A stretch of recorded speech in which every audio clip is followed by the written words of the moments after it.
Good afternoon, ninth class. So today we will discuss about mole concept. So it is a new term for you. So just listen carefully to this video because आप लोगों को जो भी ये मैं अभी पढ़ा रही हूँ ये आपको आगे जो है वो काफ़ी ज़्यादा प्रॉब्लम सॉल्विंग में हेल्प करेगा, जो आपके न्यूमेरिकल बेस्ड क्वेश्चन आएंगे उसके लिए. So just pay full attention to this video. Okay, so let's start. So to explain the concept of mole concept, here is an example of a reaction. So the reaction says that 2H2 plus O2 combines to form 2H2O. यानी कि hydrogen oxygen के साथ combine हुआ और उसने water का एक molecule बना दिया, वाटर मॉलिक्यूल्स बना दिए. ठीक है. Now the above reaction indicates that, ये हमें रिएक्शन क्या क्या चीजें बता रही है वो है 2 molecules of hydrogen combines with 1 molecule of oxygen to form 2 molecules of water. तो यानी इस रिएक्शन से हमें एक चीज क्या पता चल रही है कि 2 molecule of hydrogen कंबाइन कर रहे हैं एक molecule of oxygen to form 2 molecule of water. First thing is this what we are getting from this reaction. ठीक है. Now the second thing is कि 4 unit of hydrogen molecules combining with 32 units of oxygen molecules to form 36 unit of water molecule. यानी कि जो है 4 unit hydrogen combine कर रहा है. अगर हम मास नंबर में इसको कन्वर्ट करें, एटॉमिक मास या मॉलिक्यूलर मास में इसको कन्वर्ट करते हैं तो मास के हिसाब से हमें ये चीजें आइडेंटिफाई हो रही हैं. ठीक है. तो यानी कि सिमिलरली इसमें यही कहा गया कि एक केमिकल रिएक्शन जो है वो डायरेक्टली हमें क्या बताती है, number of atoms molecules taking part in that reaction. ठीक है. यानी उसके बारे में बताती है. अदर थिंग इज दैट कि मास के बारे में भी वो हमें बताती है. Therefore, it is more convenient to refer to the quantity of substance in terms of number of its molecule and atoms rather than their masses.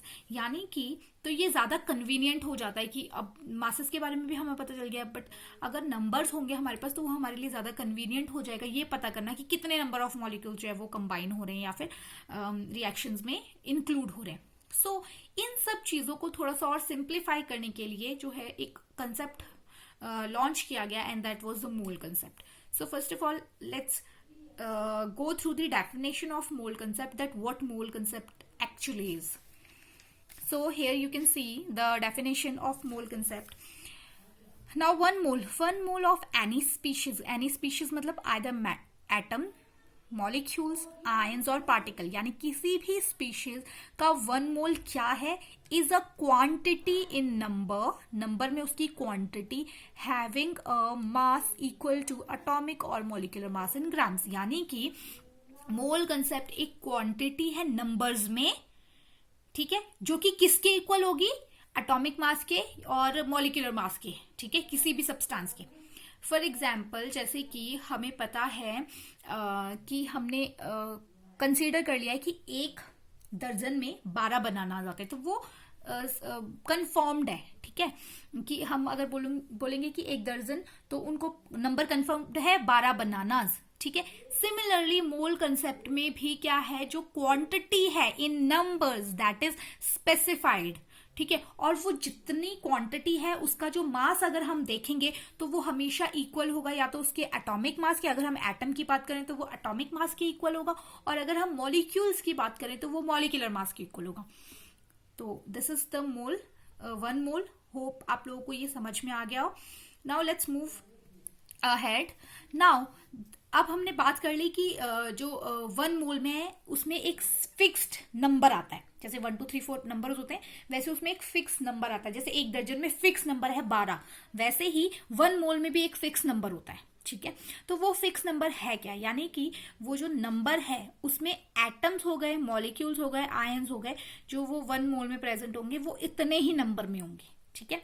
And the number is 6.022 into 10⁻23. अगर मैं 1 मोल ऑक्सीजन की बात कर रही हूँ ना, 1 मोल oxygen की बात कर रही हूँ, तो एटम यानी कि जो 2 एटम्स कंबाइन करते हैं, O2 की बात कर रही हूँ. अगर मैं 1 मोल टू O2 की बात कर रही हूँ तो उसका मास कितना होता है, 1 मोल. अगर मैं बात कर रही हूँ 1 मोल O2, तो यानी 1 मोल O2 यानी कंफर्म हो गया. इसमें मैं कितने एटम्स या मॉलिक्यूल्स की बात कर रही हूँ, एटम्स की बात कर रही हूँ, 6.022 इंटू 10⁻23. और इसका मास किसके इक्वल होगा, इसका मास होगा 16 ग्राम. सो ये कंफर्म्ड है, ठीक है, ये कंफर्म्ड है कि जो ऑक्सीजन है, अगर मैं 1 मोल ऑफ ऑक्सीजन की मैं बात कर रही हूं तो उसमें इतने नंबर ऑफ एटम्स होंगे और उसका मास इज कंफर्म्ड कि इतना ही होगा, ठीक है। So this is what mole concept is all about, कि अगर मैं मोल, हम 1 मोल को डिफाइन कर देते हैं तो हम लोग उसमें स्पेसिफाई कर देते हैं हम कितनी पार्टिकल्स की जो है वो बात कर रहे हैं।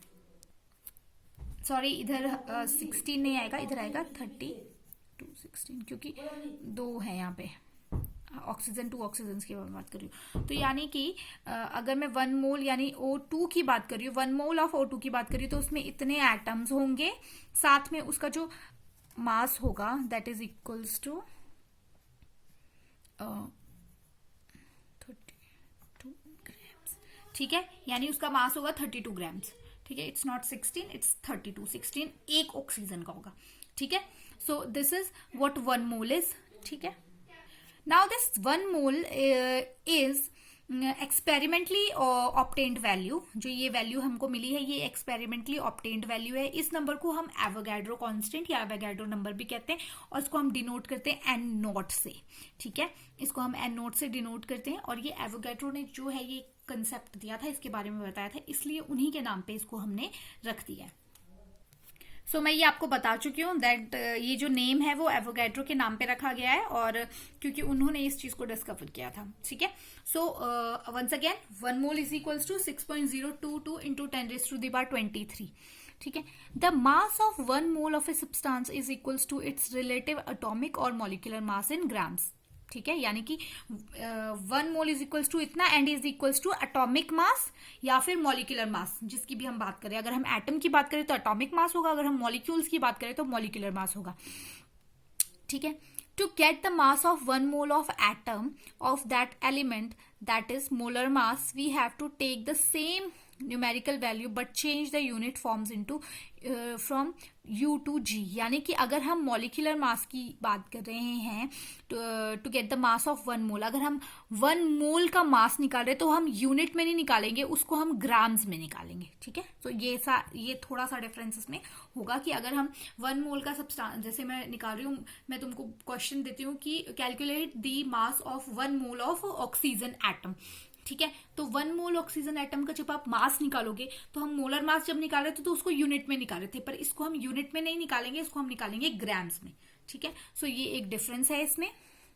Molar mass of atom is also known as gram atomic mass, यानी मोलर मास को हम ग्राम एटॉमिक मास भी बोलते हैं। फॉर एग्जाम्पल, अब जो है हम कैसे निकालेंगे, ये जो था कि 1 मोल जो है वो एटॉमिक मास या मॉलिक्यूलर मास के इक्वल होता है, उसको थोड़ा सा एक्सप्लेन करते हैं। फॉर एग्जांपल यहाँ पे एटॉमिक मास जो है हाइड्रोजन का दैट इज 1 यूनिट, ठीक है, पर जो ग्राम एटॉमिक मास है हाइड्रोजन का वो 1 ग्राम है और इसमें कितने नंबर ऑफ एटम्स हैं, यानी ये is equals to 1 gram is equals to 1 mole.